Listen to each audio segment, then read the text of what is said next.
We are here to celebrate something incredibly special. Something that has never been done before. It's unprecedented in a variety of ways. Our celebration is an exciting one because, one, it's an indigenous truth, which doesn't always come to Washington, D.C.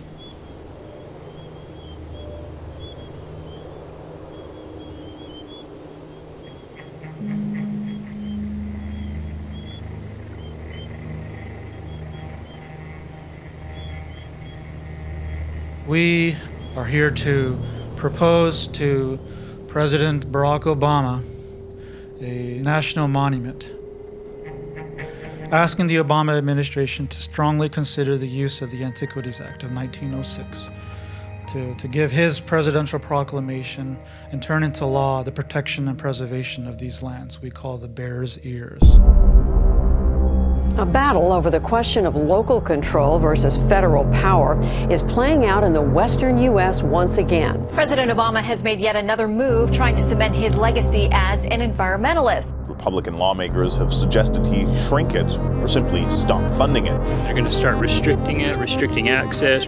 The arrogance of a monument is offensive. Environmentalists say they're ready to defend Bears' Ears in court. An attack on one national park makes all of them vulnerable.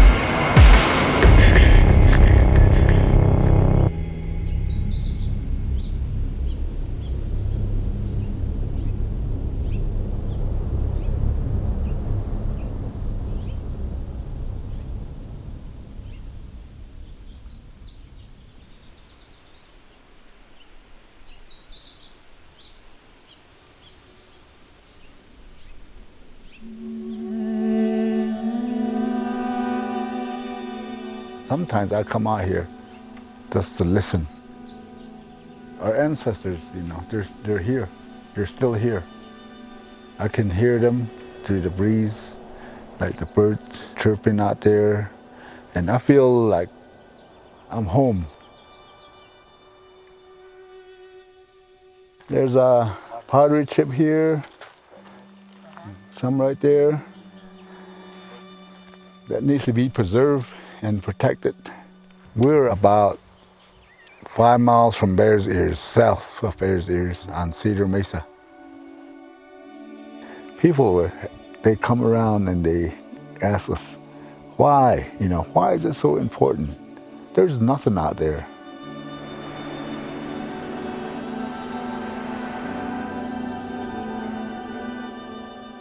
The juniper trees, there's gums and saps on here. They use it for sores and stuff like that. That's medicines for us. I don't have electricity in my home today. I don't have running water yet. See, that's how I live. So when they ask me, say, how are you connected to this land? I look at them and say, did I hear the question right? Or, all they do is they turn on the light or they turn on their air conditioner and they're okay. They turn on the TV and they're okay. They put the food in the microwave and then they're all right, Everything is there. But us, over here, we live this,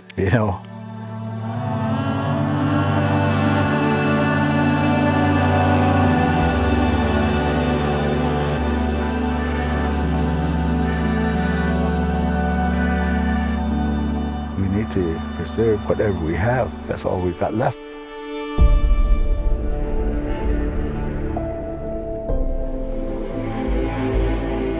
Well, this area has long been one of the greatest concentration of archaeological sites in North America. I mean, every archaeologist knows about it. Utah, it's geographically and climatically an interesting place. So there's lots of rock uplifts and rock exposures and dry areas. So those things are really good for preserving archaeological evidence of the past.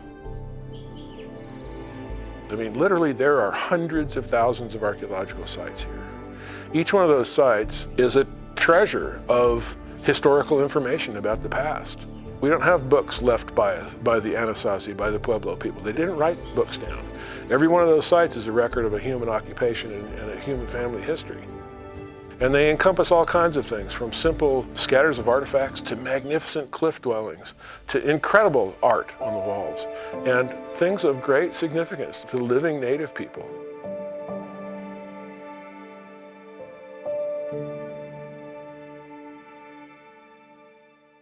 Before Europeans arrived and claimed the land as their own and forcibly drove the natives from it, land ownership was a completely different kind of a notion than we have in the historical European notion of land ownership.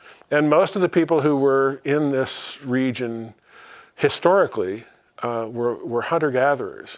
And so they moved a lot. They didn't live in one place and stay there forever. So they ranged over large territories.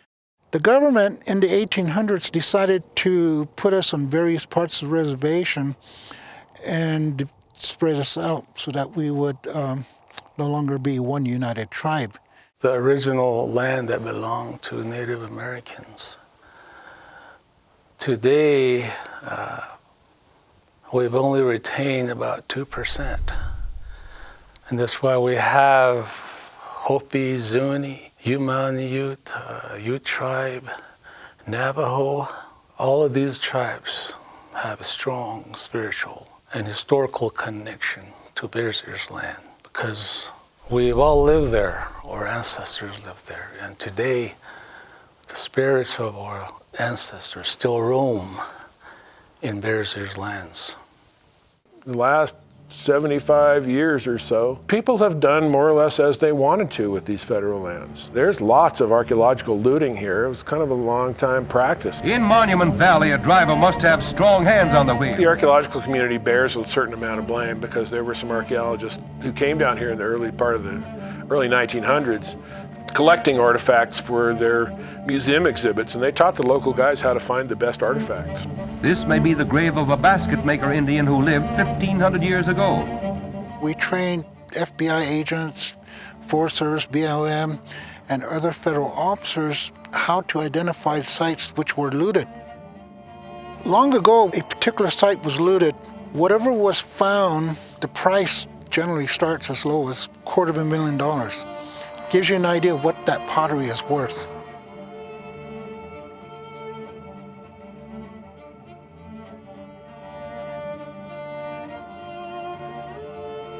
People in Blanding went out for most of their lives and collected pottery, and they collected arrowheads and those kind of things.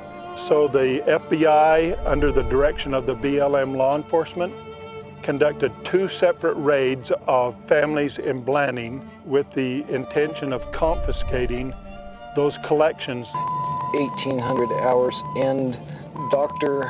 Jim and Jeannie Red. Nice to meet you. Nice house. Thank you very much. Thank you. Oh, I found that.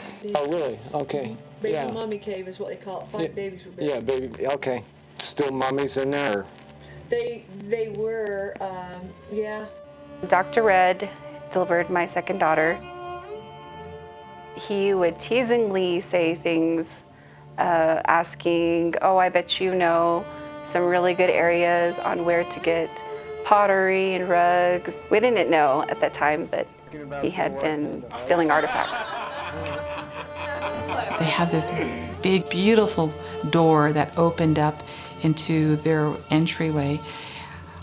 And all of a sudden, all I saw were everything that was Anasazi.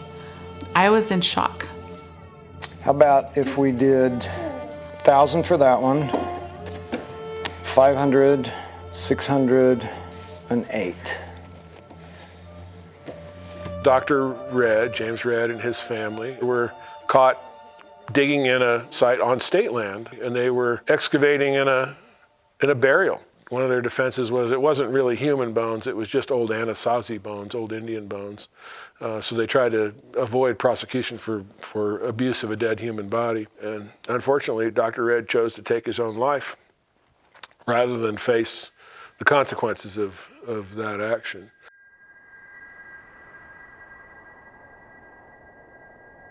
There were 2 other people that also committed suicide as a result of that raid. The people here, they're angry with BLM law enforcement in general because BLM law enforcement was the leader of those raids. In our culture, those are our ancestors. It's basically a burial site. I mean, I don't think anybody would appreciate anyone going into any cemetery and taking clothes or jewelry or, whatever you're buried with. And to see that dug up and in someone's home, like they have no respect for that, I no longer have respect for that person because they don't have respect of who I am and where I come from. That's how I see Blanding now. It's a terribly sore spot down here. There's a lot of room for some healing and some understanding. And it's unfortunate that protection of heritage resources can be such a community divider. There were proposals going back 60, 70, 80 years to protect some of this area as a national monument or a national park, but for political reasons it never was.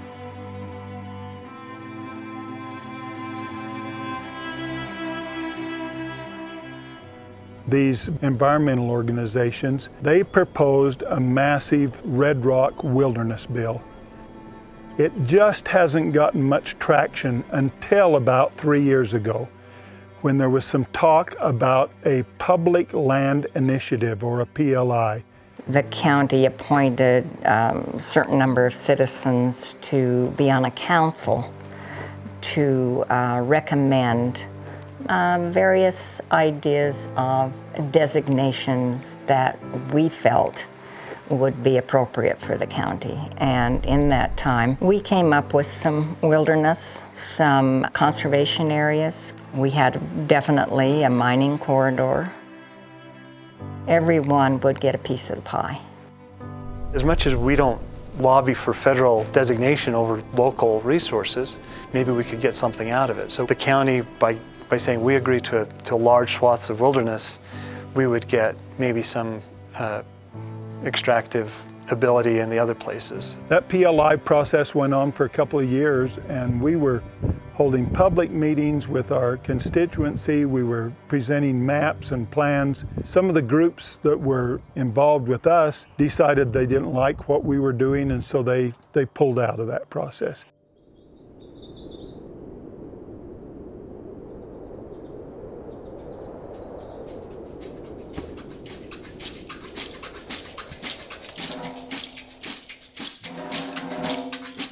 The tribes wanted to show, we wanted to engage, we wanted to be able to say, we want to actively be at the table of negotiations. We can't live with what's written into the document at that time, because there was a few things that we just needed to smooth over and gain a better understanding. It was rather disturbing when we were told that not much was going to change out of that document. By the time it left the county and it went to Rob Bishop, and then everybody else had their say on it, there wasn't a citizen or a person on that council that really liked the final product.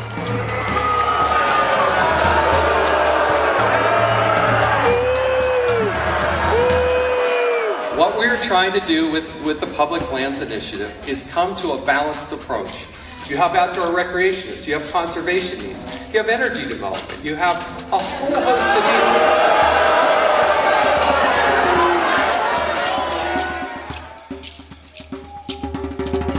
needs. The hearing will come to order.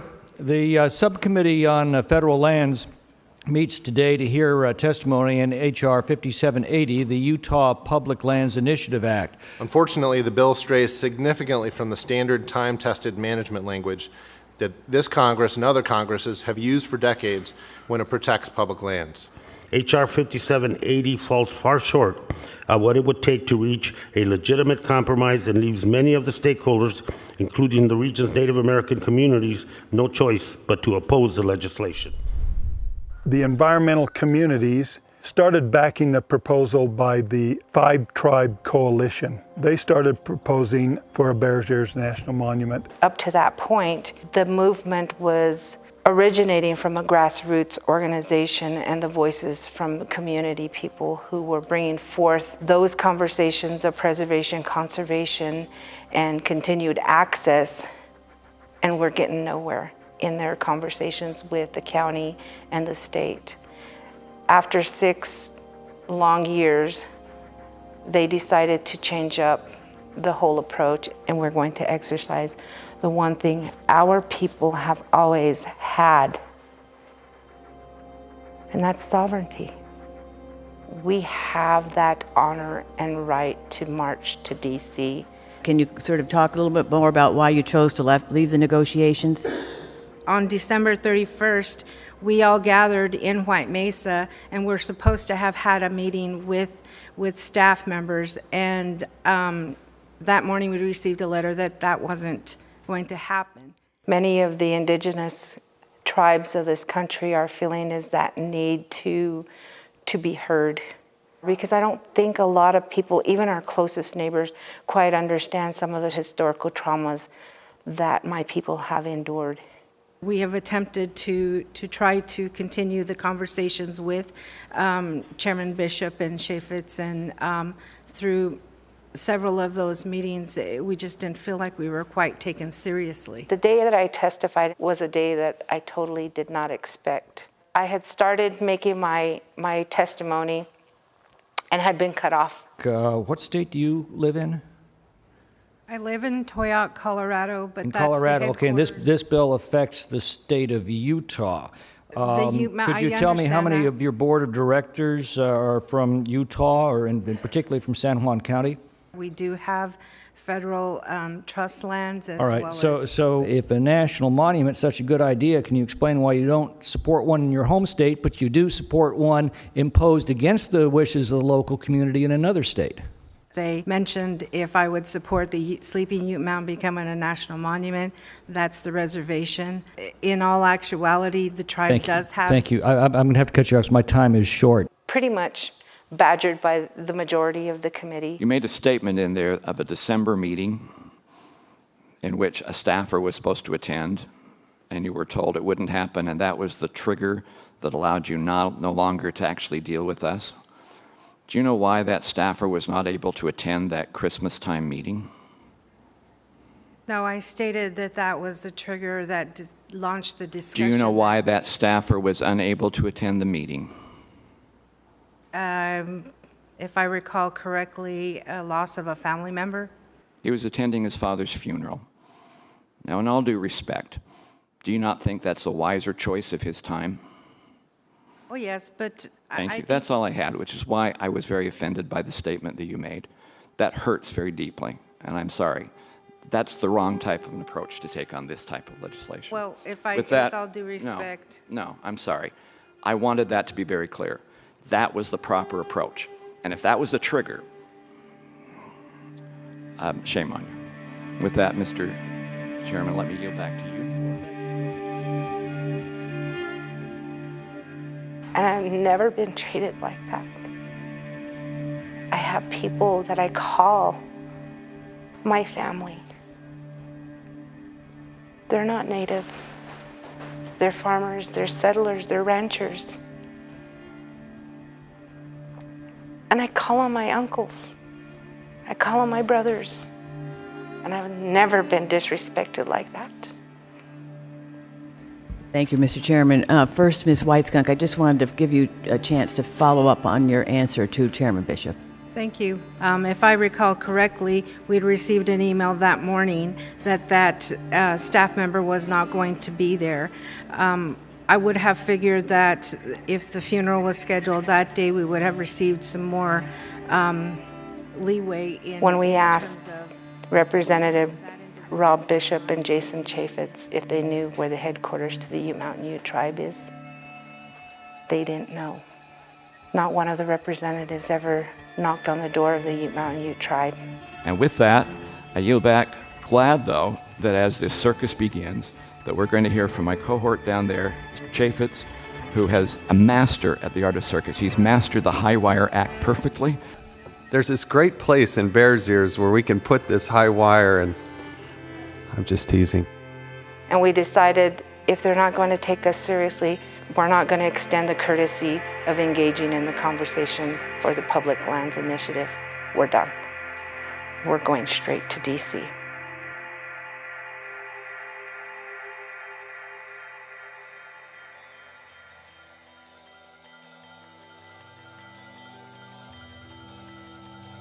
A controversial announcement from the White House today. President Barack Obama designated Utah's Bears Ears area as a national monument. Now, that announcement comes after years of input from tribes, elected officials, and proposed legislation introduced in Congress. I think the statement is being made is one of politics, and the process involved in this is really disappointing to me because clearly, as we know, 60% of the people of Utah are opposed to a national monument. The arrogance of a monument is offensive.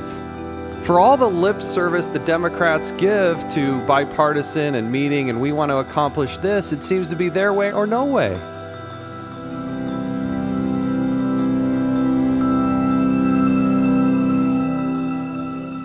The Antiquities Act does not give the federal government unlimited power to lock up millions of acres of land and water, and it's time we ended this abusive practice. And now we're going to free it up.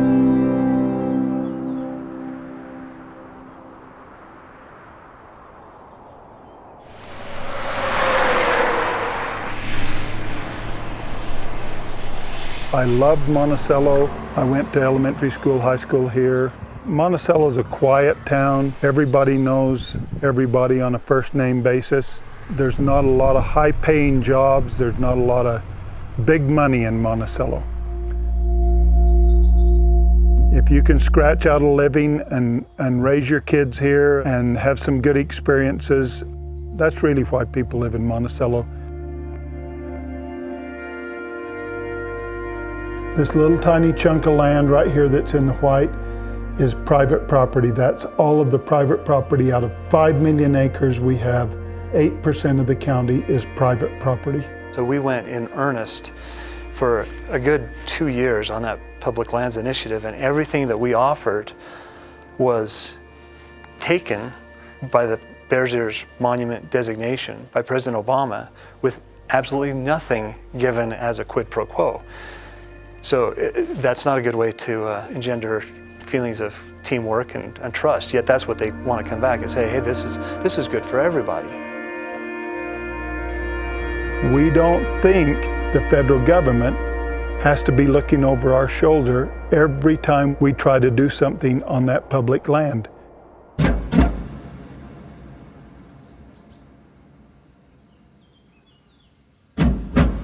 Well, we're blessed to live in a public lands county. And, you know, all my life growing up, that just meant that you could hunt and you could gather firewood and you could do a lot of things without having to try to get permission. In the recent decades, that's kind of changed a little bit, and you start to find yourself more and more a trespasser in what has been your area and where you live.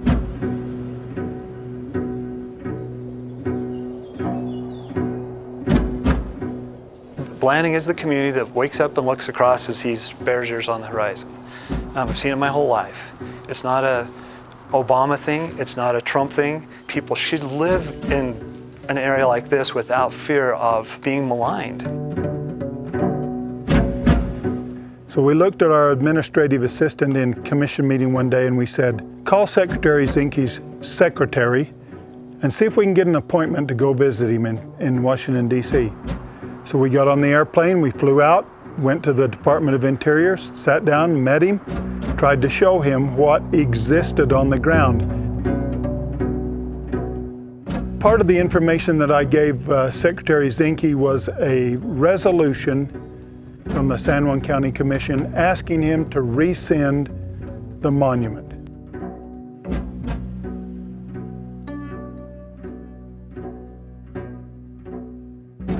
Secretary Zinke was coming to San Juan County. We had no idea. We all met at the Blanding Airport. The governor had ordered 3 Black Hawk helicopters to meet us there. We had planned a flight over the Bears Ears. In 2 days, he's probably spent close to 8 hours with us.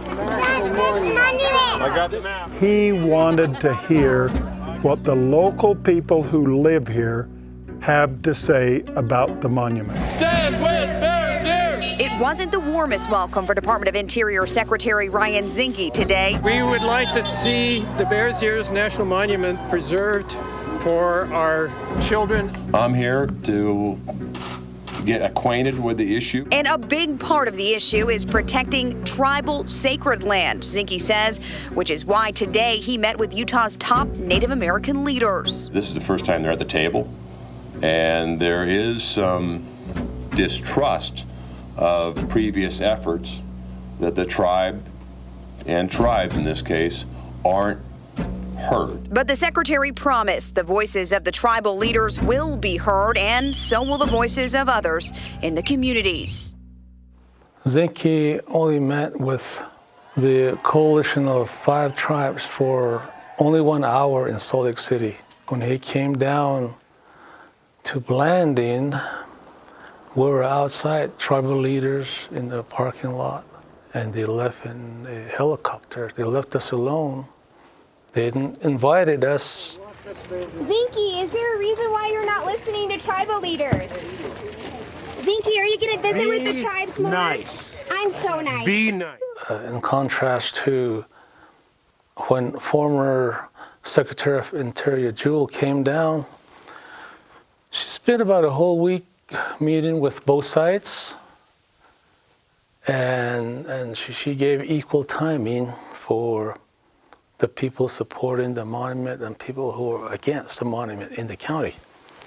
You know, I strongly believe there was fair time for both sides, and I know people that say, well, he just ignored us. But as the Secretary of Interior, one of the most important people you can meet with are the elected leadership, because they're the ones that really speak for the people. So he did spend a lot of time with elected officials. Some of the narratives are that the Native Americans were supportive of the monument, and it was white people that were opposed to it. And it was interesting that of the Navajo nations that do support the monument, there's one that doesn't. It's the one that's there. In San Juan County, there are 7 Native American chapters. Of those 7 chapters, there's only one that is predominantly Utah residents. The other 6 have Utah and Arizona residents. Some of the things that you see on the surface, you say, well, there's a Native American population that wants it. I think the Utah Navajo are opposed to it. And I think that's reflected in the fact that there's 3 commissioners in San Juan County. 2 of them are white, one of them is Native American, Rebecca Benally.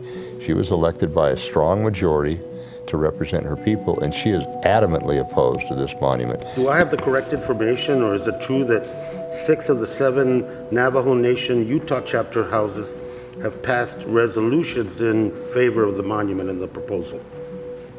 It depends how you read it. Some of those resolutions say National Conservation Area or National Monument. The 26 Southwestern tribes, the 250 plus members of the National Congress of American Indians that have passed resolutions in support, very specifically in support of Bears Ears National Monument. Aren't these resolutions from sovereign units of government important in the decision making? Again, I will qualify my answer by saying how many people were there to actually pass these resolutions, because some of these resolutions were only passed by 17 or 18 people versus there's over 2,000 grassroots Utah Navajos that live in the county that would affect them that are opposed to a national monument. Unfortunately, sadly, Rebecca Benally is a member of the Navajo Nation, but she's supporting the conservative agenda. She promised to work with everybody, but when she got elected, she turned 180 degrees. We're close to the Mexico border, Utah border, Arizona. Indian tribes didn't have borders. They didn't have imaginary lines to say, you live here in this area. They roamed, they walked, they fished, they hunt, and they took their families to different places that This is the territorial range of many, many Indian tribes. In all actuality, when you say Native Americans, you have to really almost break it down into what tribe and what community, because there is that movement that began to change from being supportive to being non-supportive because of a lot of misinformation. It's how they put it out and how people are understanding it, which get rather confusing.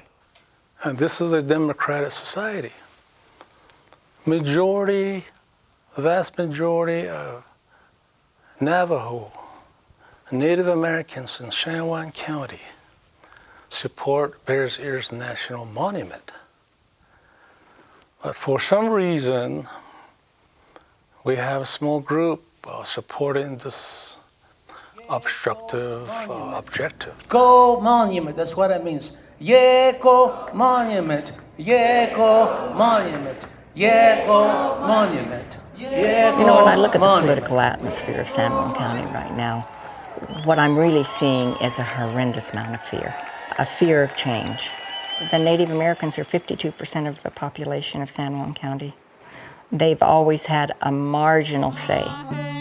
I can see a lot of the problems that they faced on the reservation by not having full say in a lot of things can be corrected.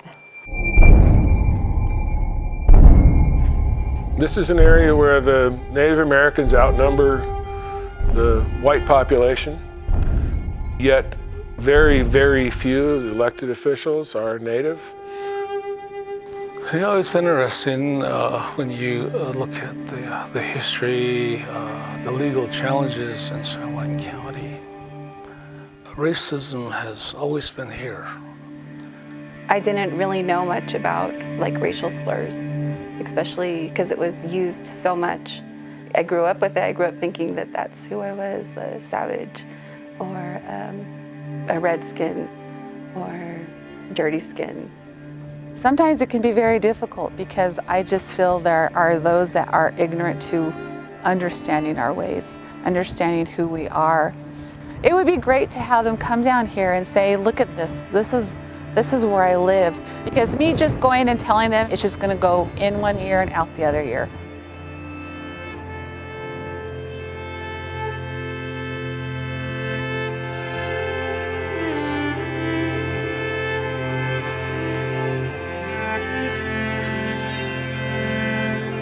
Today with Bears Ears, you kind of reinforce, the way of thinking of non-Native American, especially the white people living in border town,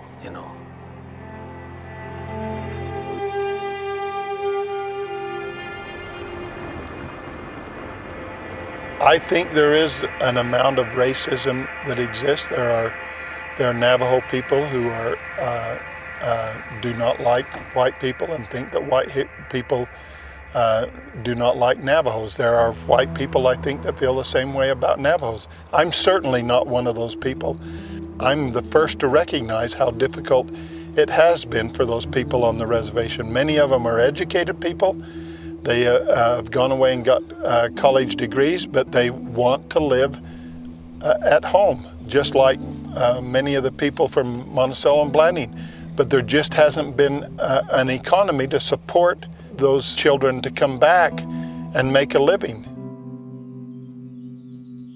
In my opinion, the federal government has caused the problem when you have all of the land tied up in trust lands so that they really can't do the things that you can on private property. It creates a situation where it's a no-win for the Navajo people.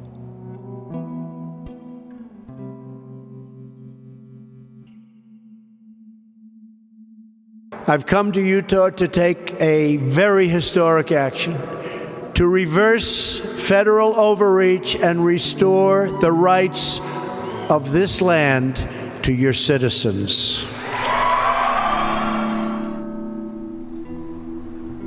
Secretary Zinke said, you understand that this is a really difficult thing for the president to do because he's not doing it to be political. There's 15,000 voters in San Juan County. 15,000 voters don't make the difference in a national presidential election.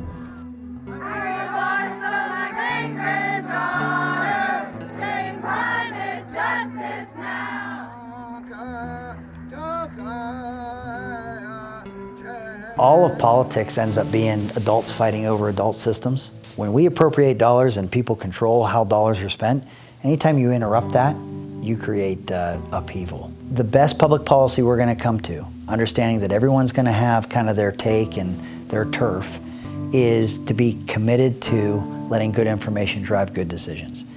I love sticking up for the little guy, and I'm of the opinion, after 15 years of public service, if I can sit in front of someone, I can find the overlap, and I can find the areas of agreement. And I don't think in the Bears Ears Monument process, we've been given that opportunity. All this was here before we were. And man, we're little ants. And you can call it anything you want. Call it Disneyland if you want. It's gonna be here when we're long, long gone. I think it would be incredibly arrogant to think that man is going to completely change the landscape of the 1 hour tour on that helicopter I made. It is beautiful, it is pristine, particularly in some areas, but it is massive. And not you or me or Dr. Evil, if he wanted to pave the world, could get a fraction of the way through before he'd die of old age and change that area. It's so big. There's an interest in the environmental community to lock these lands up. So that's my feeling on it, and I think there are very, very powerful people behind it. We used to manage the forest, and we used to go in and thin trees and cut timber. They shut down the mills. 500 people lost their jobs. It's what's happening in the West as far as allowing an extreme environmental element to take over the management of our public lands. I follow my heart, and it's not being influenced by outside people or by environmentalists. Well, this is the idea of the tribes. It's not coming from nowhere else at all. So Mike Noel is just making false claims against the vast majority of Native Americans because they have their corporate interests. We have been here for the last 50 years helping manage this land. We're an extractive county. You don't see drill rigs all over the place. You don't see plunder all over the place, misuse of the land, because we respect the land. The minerals in this county exist in Hatch Point, which is north of Monticello. It doesn't exist out in the Bears Ears. And time again, I see things on TV about the oil and gas industry wanting to come in and drill and mine and stuff in the Bears Ears. There's no minerals there. A closer examination of the so-called conservation provisions demonstrates a clear pattern of loopholes, rollback protections, and an undermining of federal land management authority.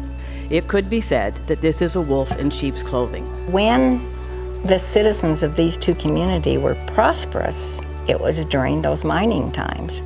And so I think thinking that it would be a possibility that is slowly being erased by a monument is frightening to them. Right now, the last surviving uranium milling operation is in Blanding, Utah. That's a huge deal because of the need for nuclear power, and there's even a need for the milling of the waste materials on the reservation to be able to come in, let the Native Americans take the jobs, which they would want the jobs, make this uranium that's sitting out, this waste uranium, which is still radioactive, mill it and make it usable for uranium. There's like $3 billion that would go to the tribe. So there's some benefits by keeping that. Some people are okay with a nuclear power plant, some people are not. I just happen to be one that's okay with it. Well, we're gonna find a lot of uranium, aren't we? It's out there someplace. Mountains full of it. All we gotta do is find the right one. Back in the 50s and the 60s, there was a rush to find uranium all over the county. There was a mill in Monticello that produced uranium and vanadium. It was a government-owned mill. The mill was emitting particulate matter out of the stack, which the prevailing winds would blow over the entire community of Monticello. There's been documented cancer cases and deaths of nearly 800 people. So yeah, there was a lot to be learned from what happened in that mill. I think the mill at White Mesa is a much different mill than what we had in Monticello. They don't have big stacks that they emit any kind of particulate matter. They capture all of that particulate matter in their milling process. Nothing is released into the atmosphere. And the people that live south of the mill, they'd like to close the mill, and they say it's contaminating their groundwater, it's contaminating their community. But they've monitored that for 20 years and never found anything that substantiates those claims.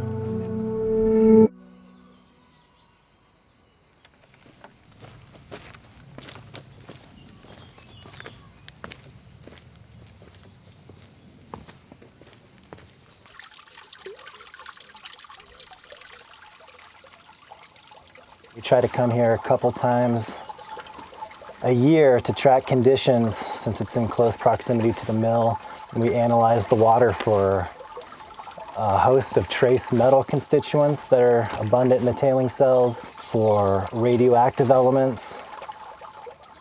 We're really concerned about the nearby White Mesa uranium mill and the potential influence on both the shallow groundwater system, where the spring emanates from, as well as the deeper aquifer, which the tribe's 2 community supply wells and their sole source of municipal domestic water are sourced from.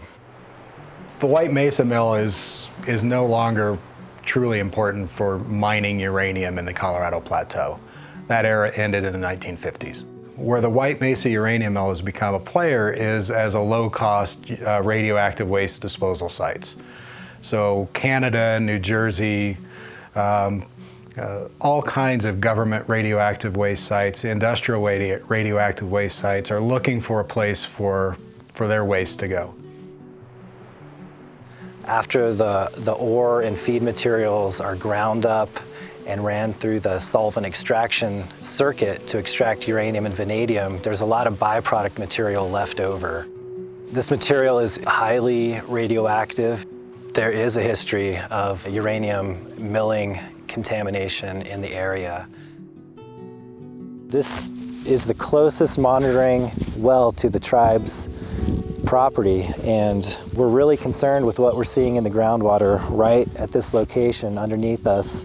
The pH has become extremely acidic in recent years.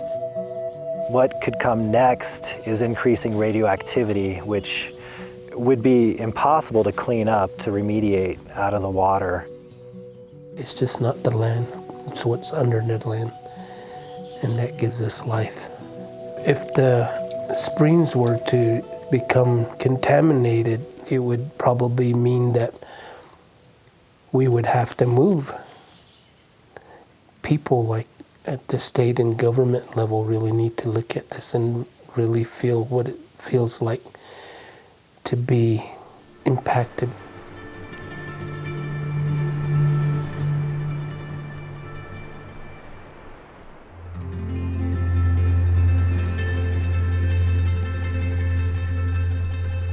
This community, we've been devastated by past uranium mines. We don't want that here no more. Once the land is disturbed, there's no way to fix it. And who's going to fix it? These companies are not going to fix it.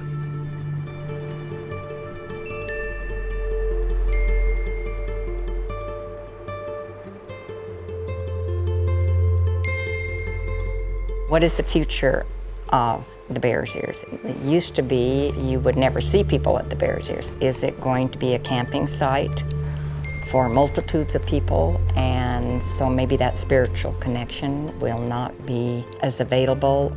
And so there is a protection of place. When I first arrived, it was a dirt road. I saw very few people. As the park was established and the road was paved in this beautiful canyon, there's 2 parking lots within 5 miles of each other, and they're planning another one. And so to me, it's this slow turning nature and the beauty of nature into either a parking lot or some big vault toilet.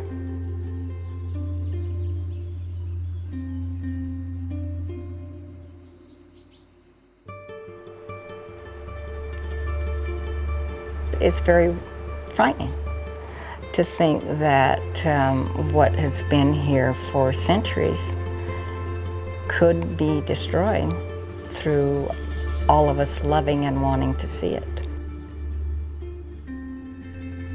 Well, the Bears Ears has definitely awakened, I would say, people not only in Utah, but throughout this country.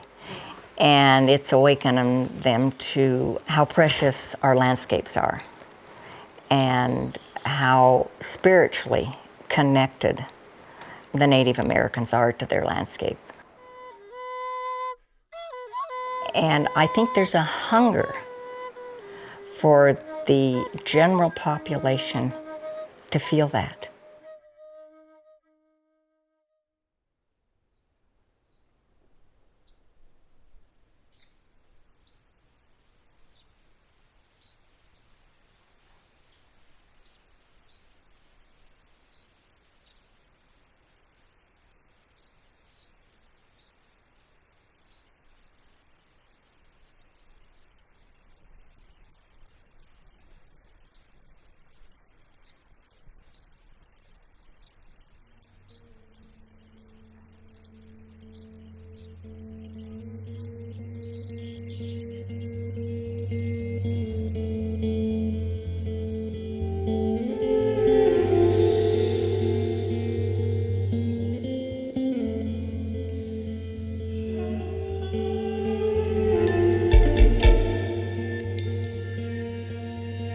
I have grandchildren who are being raised very close to this area.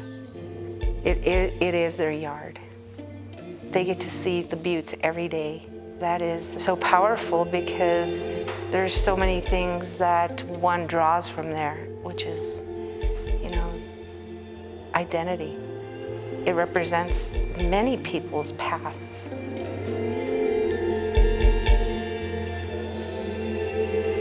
And so we decided to help organize a run that would come from each of the prospective communities before we continued on down the road for pursuing a designation.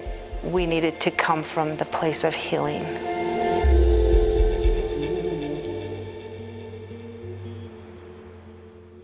And through the act of healing, the ancient act of running, because we had our feet before we had horses or anything else, we communicated by walking and running.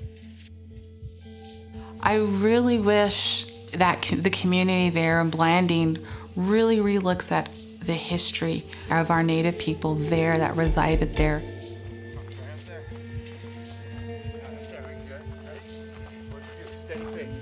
Change for them is irrelevant. They don't want change. We've had change for centuries. We've had our homes taken away from us. We were cattle into what we call reservations.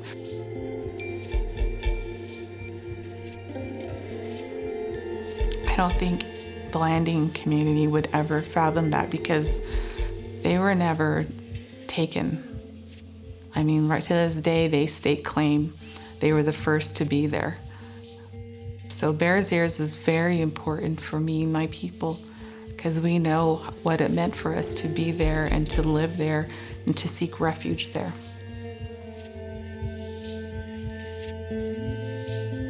This whole issue has divided our county. It's divided families. It's divided neighbors. It's divided friends. I want the Native American people to know how much I love them, how much I want them to exist in this county, to remain part of this county, to be part of the decision making in this county. They are my friends, they're my neighbors, I want to help them get the services that they need. We need to sit down and talk about things rather than just try to influence legislators. We need local input into decisions on public land in this county.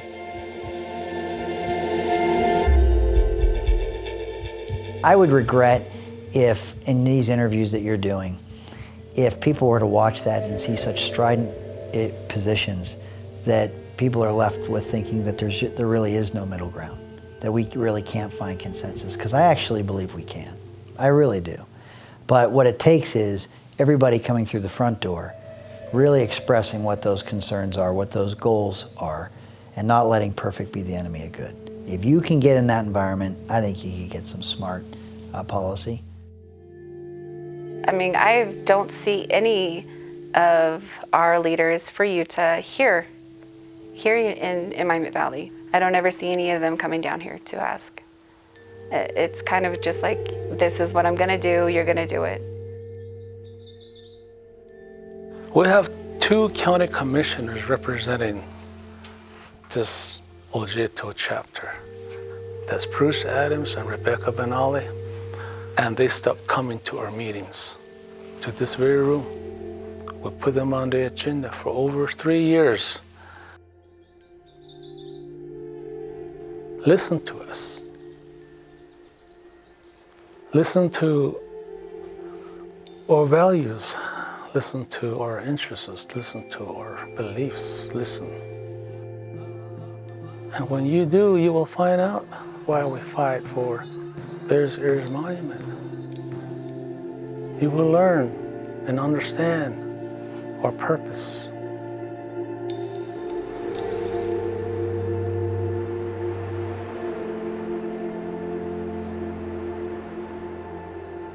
This land, about the healing part of it, that's the main thing.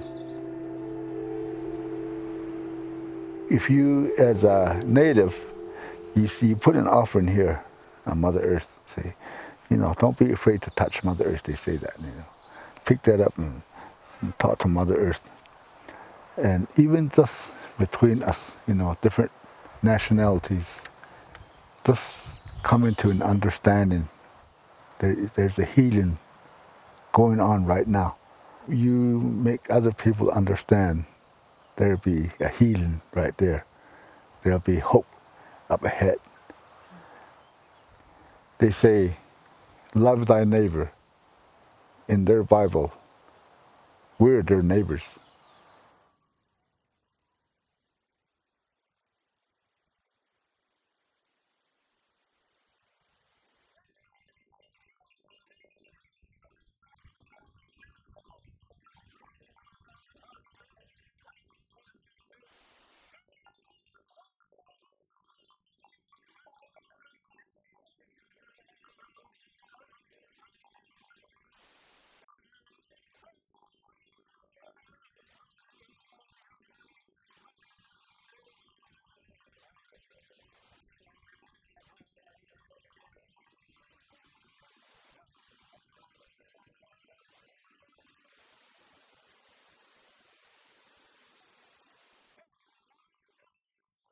When you go through certain moments in your life that are very pivotal, you want to take those moments and just back off from what you're doing and sit still. I always say sometimes people get scared, especially those that are used to being in real active environments. You get scared when you start to hear your own heartbeat.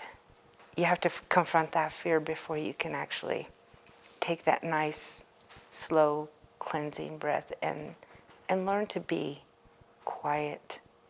In my language, we say Amanik, sit still.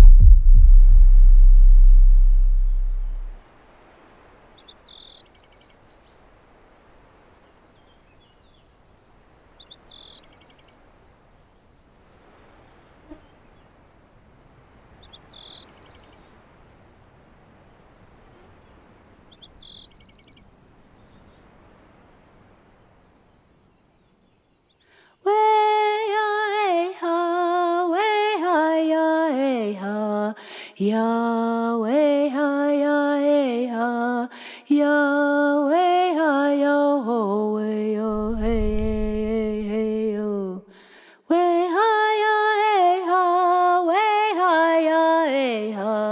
Yahweh ha ya eh ha, Yahweh ha yo ho way yo, hey hey hey yo.